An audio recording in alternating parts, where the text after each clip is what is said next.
staying married is not a good thing. We're not going to have tons of couples who are staying married happily. I'm not talking about people who are staying married and they're not happy. Let me tell you, people who are happy in marriage are more in number than people who are not happy in marriage. It's just that the world projects negativity. The world projects bad news. The world projects sad stories. The world projects the ones that are not going well. And that is what you've been watching.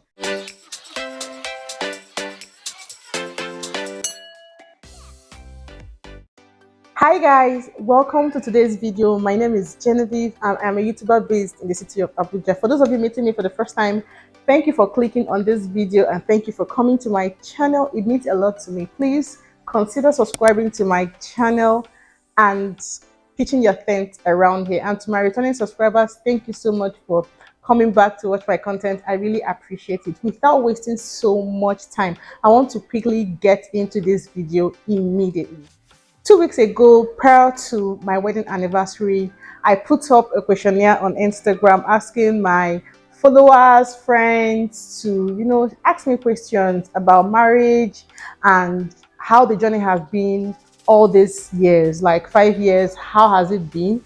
This video was supposed to be shot with my husband, but I have begged him to do the video with me. It appears that husband man is not ready for this post camera thing. So let me answer these questions that people have asked. So I'm going to be answering from my own perspective as a woman. Okay, bear it in mind that my husband will also have his own perspective. I'll be looking down because I have the questions on this phone, so I'll be reading the questions from here. So when you see me look down, please, I was just trying to read the questions. The questions are actually plenty.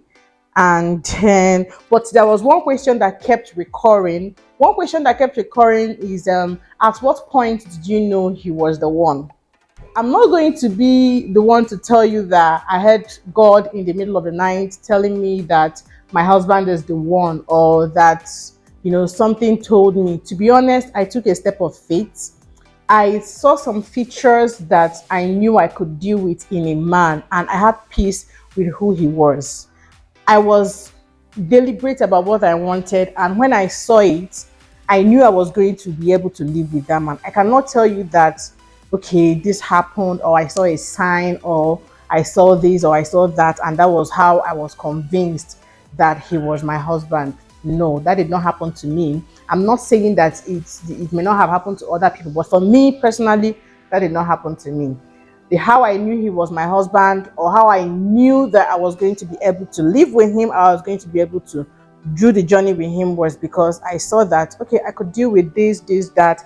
We share same values, we share same understanding, we share a lot of values really in common. We really share a lot of values when it comes to marriage in common. So, and that was it for me. The next question is, has anything changed after 5 years together, or things are still the same? Of course, we did not marry robots. Like, I'm not a robot, he's not a robot. And one thing that is constant in this life is change. A lot has changed since I married my husband.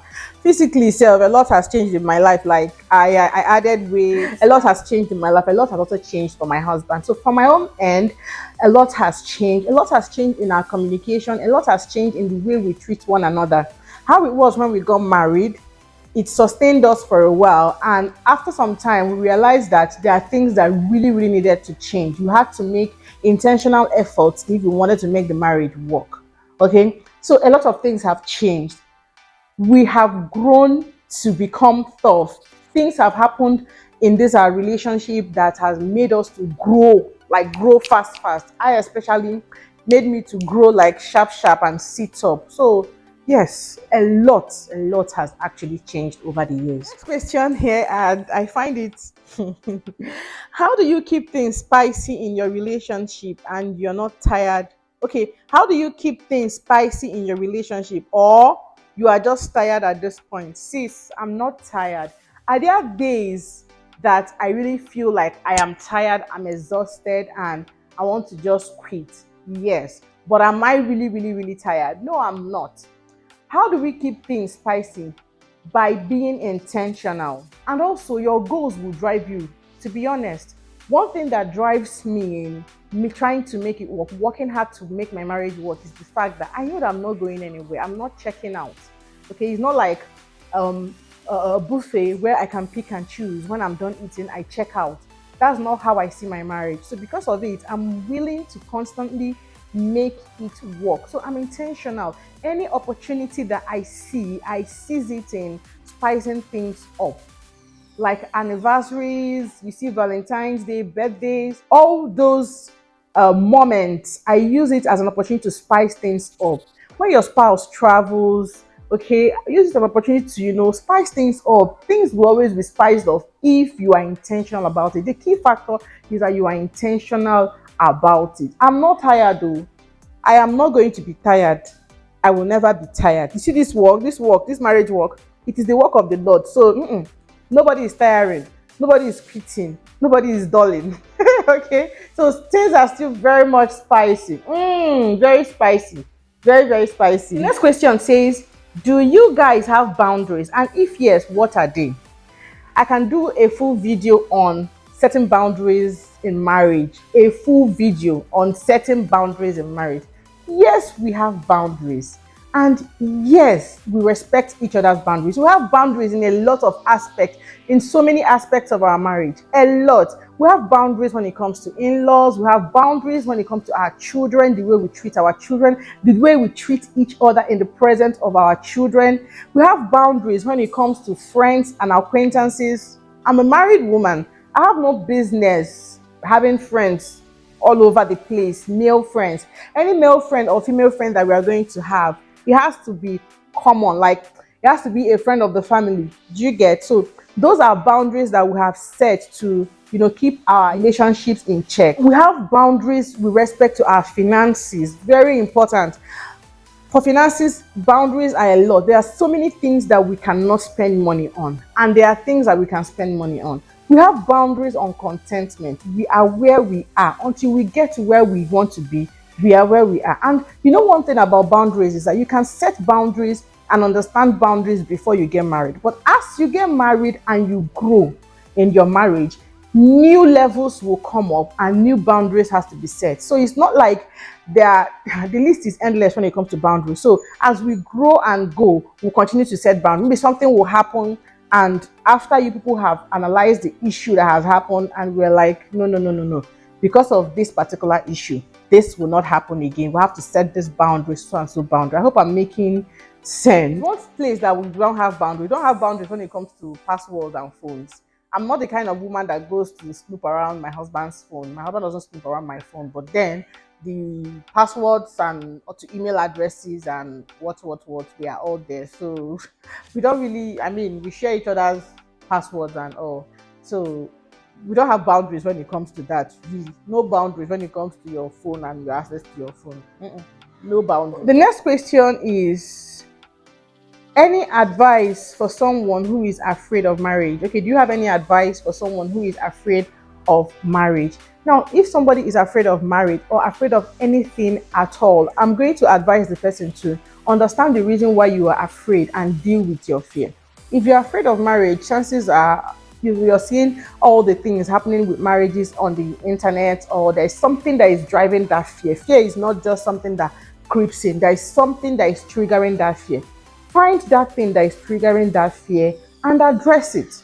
And if you're being afraid because of marriages are not working, people are getting divorced here and there, as in a lot of reasons why people should be afraid, to be honest, I'm going to encourage you to try and be positive. Try and be very positive about it.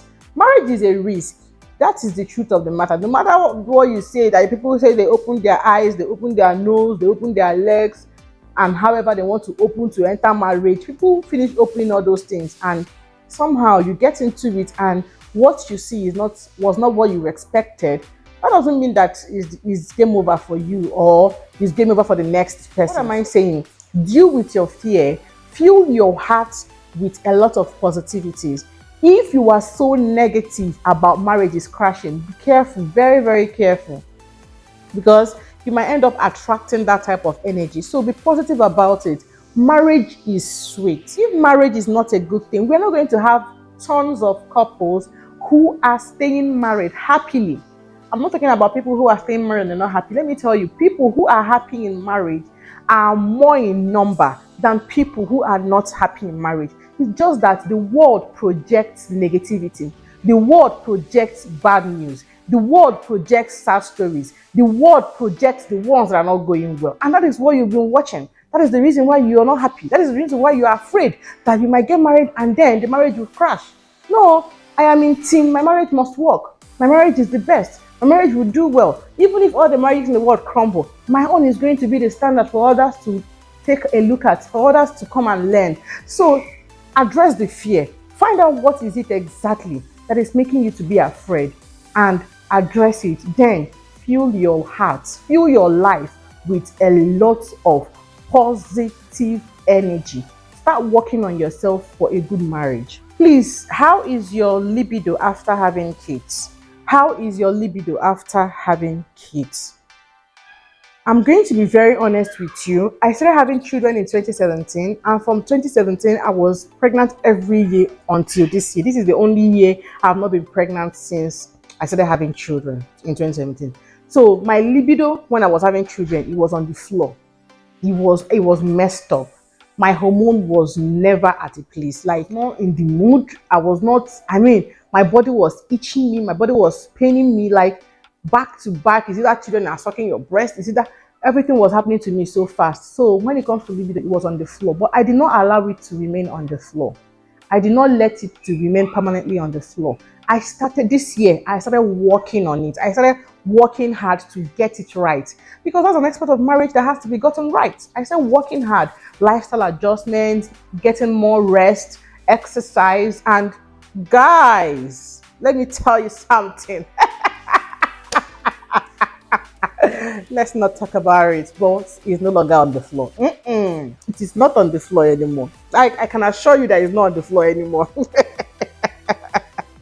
Has your love language changed with having kids? Well, this love language thing, for me personally, my love language fluctuates.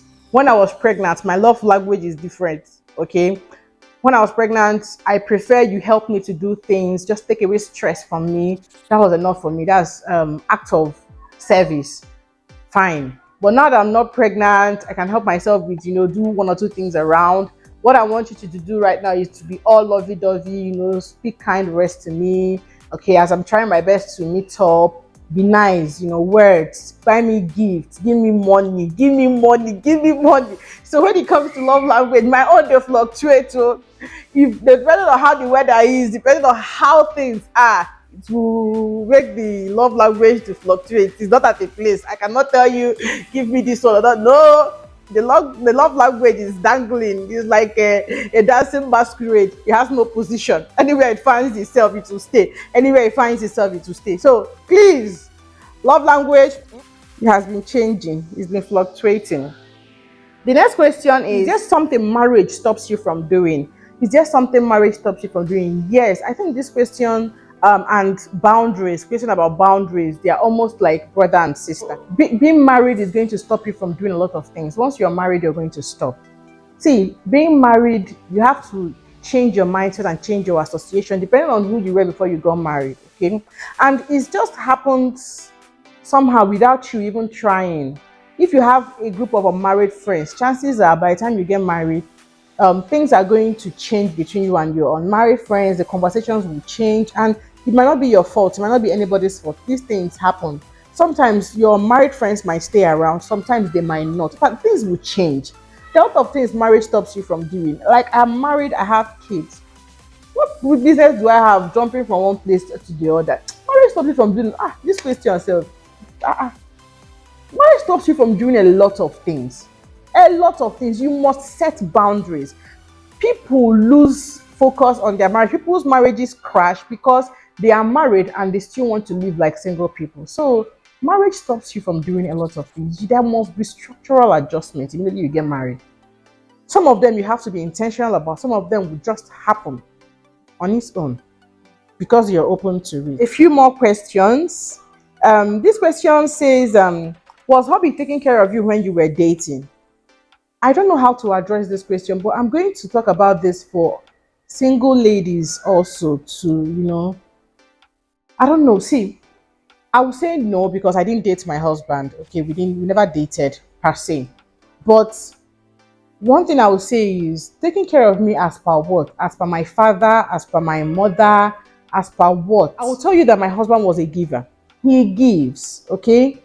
He was generous to me. But taking care of me, if you say taking care of you means that you're not a man's responsibility, don't make a man your responsibility when he has not married you. I'm not saying he will not give. For God so loved the world that he gave. One of the signs that he loves you is that he will give you. He will give. Okay? But then don't make it his responsibility to take care of you. Hey, this generation of ours, God will help us. Don't make it a man's responsibility to take care of you when you're still dating. You people should be generous to each other. People should be lovely and kind to each other. So the question of whether he was taking care of me when we were dating, firstly, we did not date, but then I would say that he was a giver. I had my parents were taking care of me. They paid my school fees all through, my house rent. They were doing everything. So the other addition toppings that I was getting from my husband was just like he gave me, he was just giving me, and it was on the platform of friendship anyway. So he was giving me, he was a giver. I hope that answers that question though. Another question they asked me is, how did he pop the question?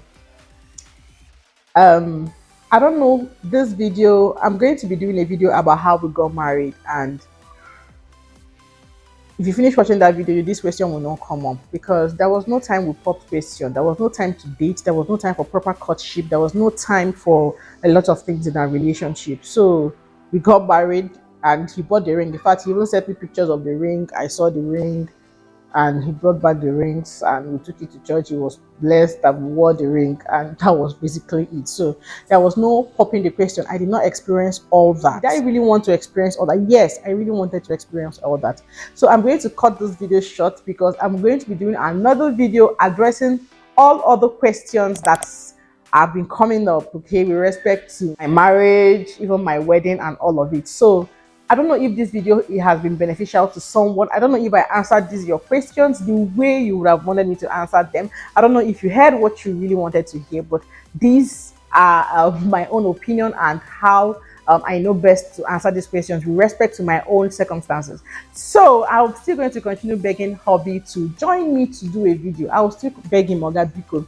Okay, someone encouraged me to try and maybe pay house rent for 2 years or go and give him 360 in the other room, you know. I'll try. I'll get him on board.